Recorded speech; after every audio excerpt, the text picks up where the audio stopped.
Masarap yan. Salamat, ah. Nag-order ako, okay lang ba? Kasi wala naman sigurong bayad to, opening nyo eh. Oo naman, tita. Gusto ko itry kung masarap lahat ng pagkain nyo. Thank you for coming. I appreciate it. Congrats ulit, ha? Tita, wait lang. Yung friend ko lang. Sige. Rose.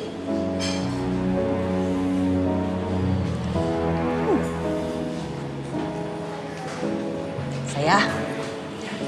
Saya-saya. Please. Please, ano? Wala naman ako sinabi, ah.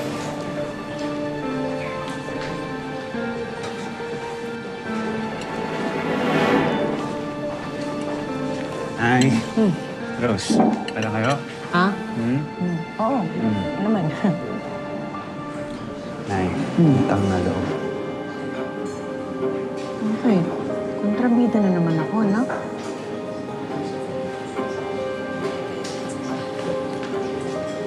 Friends. Pakilala kita sa friends mo. Guys, this is Renz, my boyfriend. Hello. Sana walang makasira sa nakikita mo, no?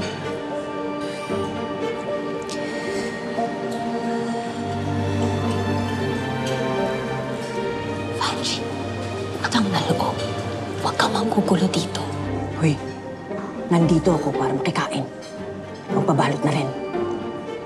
Tsaka, makaramdam na rin.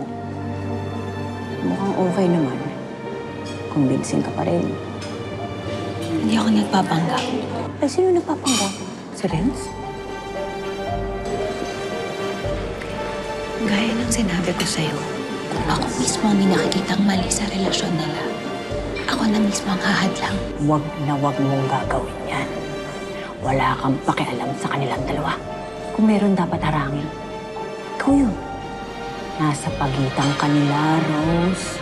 Tandaan mo yan.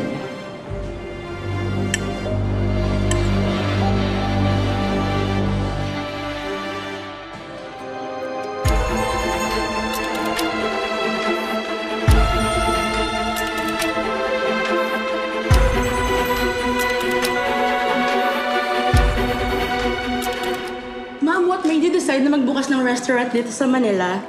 It's always been a dream of us, di ba, Mom? Naalala ko, bata pa lang si Sandra, talagang gusto na namin magkaroon ng restaurant. So, ilang taon nang inintay namin. At ito na nga, sa tamang panahon, nangyari naman, nagkaroon na ng Sandra's. Anong food ang isa-serve niyo dito sa Sandra's? Filipino-Italian. Kasi very, very close to our hearts yung Italy. Doon kami nag-reconnect ng mommy ko, tapos nag-aral din ako doon. At kung hindi nyo rin na itatanong itong si Sandra, meron din siyang restaurant sa Milan. Very, very close to home.